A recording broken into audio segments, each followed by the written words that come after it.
নমস্কার বন্ধুরা, কেমন আছেন সবাই? রত্নাস কিচেনে আপনাদের স্বাগত। আজ আমি নিয়ে এসেছি আরও একটি নতুন রেসিপি, তালের মালপোয়া, জন্মাষ্টমী স্পেশাল। আশা করি আপনাদের ভালো লাগবে। শুরুতে একটি লাইক দিয়ে ভিডিওটি শেষ পর্যন্ত দেখার অনুরোধ রইল। আমার সকল বন্ধুদের জানাই অসংখ্য ধন্যবাদ আমার পাশে থেকে আমাকে সাপোর্ট করার জন্য। রেসিপিটি যদি ভালো লাগে একটি লাইক, কমেন্ট, শেয়ার করতে ভুলবেন না। আর আমার চ্যানেলটিকে সাবস্ক্রাইব করে পাশে থাকা বেল আইকনটি প্রেস করে দিবেন, তাহলে আমার নিত্য নতুন ভিডিও সবার প্রথম আপনি পেয়ে যাবেন। আর যারা ফেসবুক পেজ থেকে আমার ভিডিওটি দেখছেন, যদি ভালো লেগে থাকে তাহলে আমার পেজটিকে ফলো করে দিবেন। তো বন্ধুরা, আজ আমি এই তালের বড়া দুটি স্পেশাল উপকরণ দিয়ে তৈরি করেছি, যার জন্য এই তালের বড়াগুলো খুবই ফুলকো হয়েছে আর খুবই নরম তুলতুলে হয়েছে। আপনারাও একবার এইভাবে তৈরি করবেন। চলুন রেসিপিটা শুরু করি। বন্ধুরা, তালের মালপোয়ার ব্যাটারটা তৈরি করার জন্য এখানে আমি একটা বোল নিয়ে নিয়েছি, আর এই বোলের মধ্যে দিয়ে দিব বন্ধুরা আমি এই মেজারিং কাপের 1 কাপ সুজি, আর দিয়ে দিব বন্ধুরা এই মেজারিং কাপের 2 কাপ ময়দা। 2 কাপ ময়দা দিয়ে দিলাম বন্ধুরা। এখন দিয়ে দিব বন্ধুরা এর মধ্যে আমি 3 চামচের মতো চিনি, কারণ চিনিটা এখানে আমি কম ব্যবহার করছি। মালপোয়াটা আমি রসে দেব বলে শিরাতে। আর আপনারা যদি শুকনো মালপোয়া করেন তাহলে এক্ষেত্রে এখানে 1 কাপের মতো চিনিও অ্যাড করে দেবেন। আমি রসে দেব বলে তাই এখানে চিনির পরিমাণটা কম দিলাম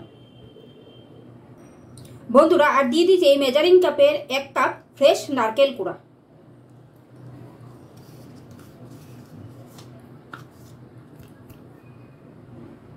আর বন্ধুরা দিয়ে দিব এখানে আমি 1/2 কাপের মতো দই। এই দইটা একবার অবশ্যই মালপোয়াতে দিয়ে তৈরি করে খেয়ে দেখবেন বন্ধুরা।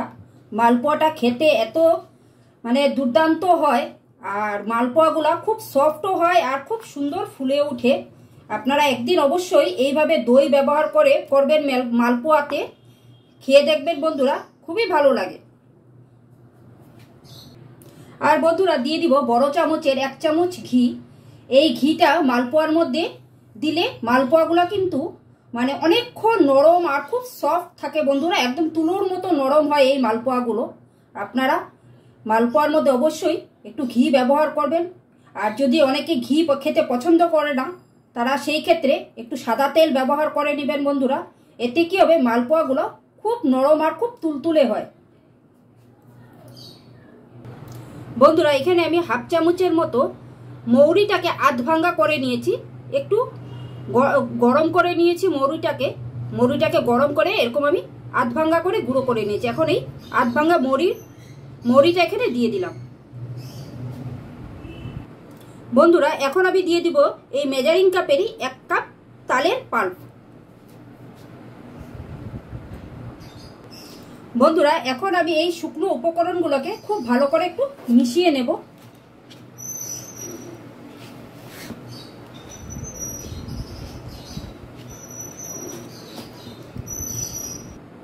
বন্ধুরা। এটা আমার মেশানো হয়ে গেছে। সব শুকনো উপকরণগুলোকে আমি খুব ভালো করে মিশিয়ে নিয়েছি দেখুন। এখন আমি এর মধ্যে দিয়ে দিব কিছুটা দুধ। আমি জাল করে ঠান্ডা করে নিয়েছি বন্ধুরা। এই দুধটা আমি অল্প অল্প করে দেব আর একটা ব্যাটার তৈরি করব।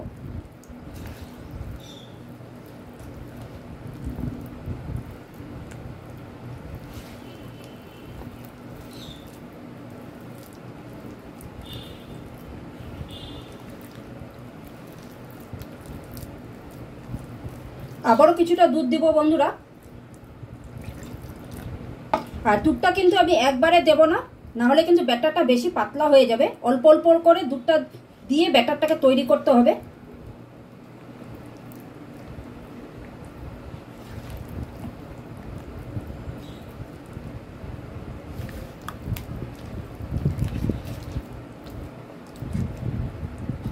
আরেকটু দুধ লাগবে বন্ধুরা।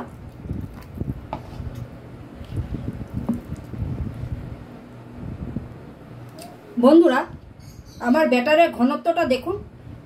আর এই ব্যাটারটা তৈরি করতে আমার 2 কাপ দুধ লেগেছে। আর আমি ঘনত্বটা এরকম রেখেছি। এখন এটাকে আমি আধ ঘন্টার জন্য রেস্টে রেখে দেব। তো বন্ধুরা, অনেকে কিন্তু এই তালের মালপোয়ার মধ্যে কলাও ব্যবহার করে থাকে। তো কলা ব্যবহার করলে কি হয় বন্ধুরা, মানে তালের যে গন্ধটা আছে সেটা কিন্তু নষ্ট হয়ে যায়। এই জন্য আমি এখানে কোনো কলা ব্যবহার করলাম না। আর আমি যে দইটা ব্যবহার করলাম, অবশ্যই একদিন দইটা দিয়ে আপনারা তৈরি করে খেয়ে দেখবেন। এত অপূর্ব হয় খেতে বন্ধুরা এই মালপোয়াটা, মানে খুবই নরম তুলতুলে হয় আর খুব সুন্দর ফুলকো ফুলকো হয় এই তালের মালপোয়াগুলো। তো এখন আমি এটাকে আধ ঘন্টার জন্য রেস্টে রেখে দেবো বন্ধুরা। আর আমার মালপোয়ার ঘনত্বটা তো দেখছেন, ঠিক এরকম ঘনত্বই রাখতে হবে বন্ধুরা, যে ড্রপ ড্রপ হয়ে পড়বে, তখনই বুঝতে পারবেন যে ব্যাটারটা পুরো ঠিক হয়েছে। এখন আমি এটাকে আধ ঘন্টার জন্য একটু রেস্টে রেখে দেবো, যাতে সুজিটা ভালোভাবে সেট হয়ে যায়।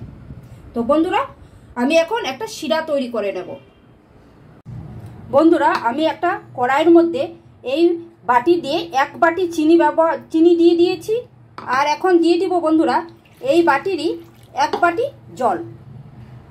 যতটা চিনি নেবেন ঠিক ততটাই জল দেবেন বন্ধুরা। আমি 1 বাটি চিনি দিয়েছি, 1 বাটি জল দেব। এখন এই চিনিটাকে আমি খুব ভালো করে মেল করে নেব। আর এই শিরাটা কিন্তু খুব একটা ঘনত্বের হবে না, আমি দেখিয়ে দিব বন্ধুরা শিরাটা কিরকম ঘনত্বের করতে হবে। এখন আমি চিনিটা মেল করে নিই বন্ধুরা। বন্ধুরা, শিরাটাকে আমি 5 মিনিটের মতো ফুটিয়ে নিয়েছি। আর এই শিরাটাকে কিন্তু বেশি ঘন করতে হবে না। শিরাটা খালি এইভাবে হাতে নিয়ে বন্ধুরা, যখন দেখবেন হাতটা খুব আঠা আঠা করছে, তখনই বুঝবেন যে এই শিরাটা হয়ে গেছে। যখনই মনে হয় হাতের মধ্যে নিয়ে যে একটু আঠা আঠা হয়ে গেছে, আঠালো ভাব লাগছে, তখনই কিন্তু গ্যাসের ফ্লেমটাকে বন্ধ করে দিতে হবে বন্ধুরা। আর আমি এর মধ্যে দিয়ে দিচ্ছি 2টো এলাচকে থেতো করে। এটা আপনারা চাইলে আগেও দিতে পারেন, আমি এখন দিয়ে দিলাম। এখন আমি এই এলাচটাকে এই শিরার সাথে মিশিয়ে এক সাইড করে রেখে দেব। বন্ধুরা, আমার ব্যাটারটা পুরো সেট হয়ে গেছে। আমি আধ ঘন্টার মতো ব্যাটারটা রেখে দিয়েছিলাম। দেখুন আমার ব্যাটারের কনসিস্টেন্সিটা ঠিক এরকম রাখতে হবে বন্ধুরা। যখন উপর থেকে ফেলাবো ঠিক এরকমভাবেই একটা ফিতের মতো পড়তে থাকবে, তখনই বুঝবেন যে আপনার ব্যাটারটা পুরোপুরি পারফেক্ট হয়ে গেছে। তো আমার ব্যাটারটা পুরো তৈরি মালপোয়া ভাজার জন্য। তো বন্ধুরা, এখন আমি মালপোয়াগুলো ভেজে নেব।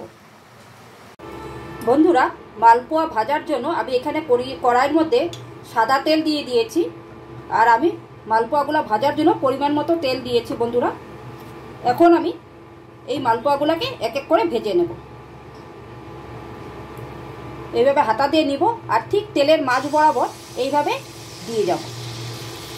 আর এই সময় কিন্তু গ্যাসের ফ্লেমটাকে একদম মিডিয়াম টু লোতে রাখতে হবে বন্ধুরা। গ্যাসের ফ্লেমটাকে হাই করে ভাজা যাবে না। আর তেলটাকে কিন্তু আগে খুব ভালো করে গরম করে নিতে হবে বন্ধুরা। মালপোয়া ভাজার আগে তেলটাকে ভালো করে গরম করে তারপর মিডিয়াম টু লো ফ্লেমে রেখে মালপোয়াগুলোকে ভাজতে হবে। আর এইভাবে উপর থেকে তেলটাকে এইভাবে একটু ছড়িয়ে দিতে হবে, যাতে উপরটা একটু শক্ত হয়ে যায়।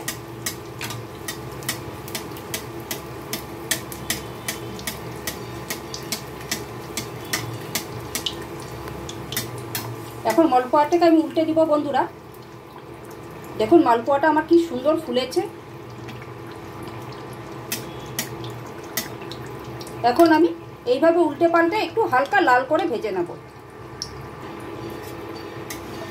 বন্ধুরা। এই মালপোয়াটা কিন্তু আমার ভাজা হয়ে গেছে, এটাকে এখন আমি তুলে দেব। দেখুন বন্ধুরা, ঠিক এরকম কালার করে কিন্তু আমি মালপোয়াটাকে ভেজেছি। আর এখন এটাকে আমি একদম তেলের থেকে তুলে ডাইরেক্ট শিরাতে দিয়ে দেব বন্ধুরা। গরম অবস্থাতেই কিন্তু শিরাতে দিয়ে দিতে হবে। আর মালপোয়াগুলো যখনই দেবেন বন্ধুরা, ব্যাটারটাকে খুব ভালো করে একবার ফেটিয়ে নিয়ে তারপরে ব্যাটারটা দেবেন।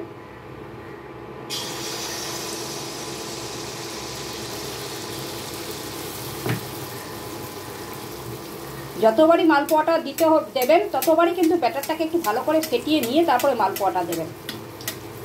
এখন আমি এইভাবে তেলটাকে উপর থেকে ছড়িয়ে দিয়ে যাব, যাতে উপরটা একটু শক্ত হয়ে যায়।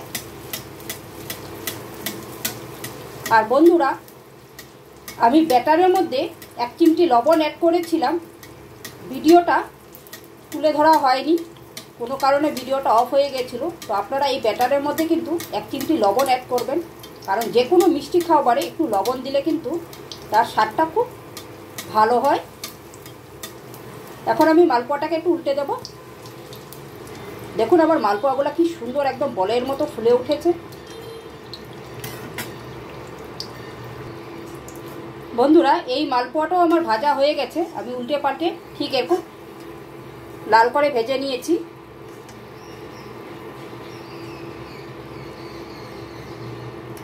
এখন এটাও আমি শিরাতে দিয়ে দেব। তো বন্ধুরা এইভাবেই আমি সবগুলা মালপোয়াকে ভেজে তারপর ফিরে আসছি।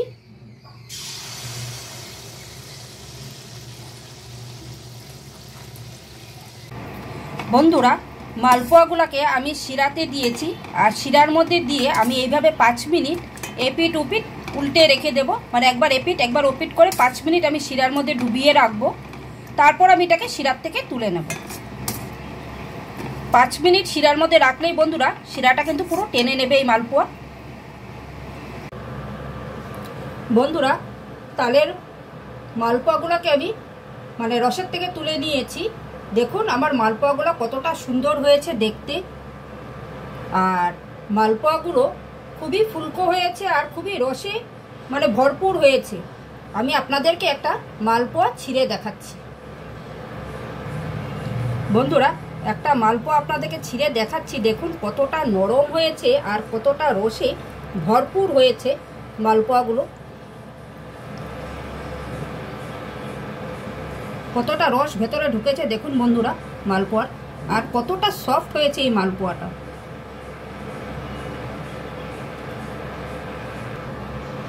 তো বন্ধুরা আজকের এই মালপোয়া রেসিপিটা আপনাদের কেমন লাগলো, তালের মালপোয়া, অবশ্যই আমাকে কমেন্টস করে জানাবেন।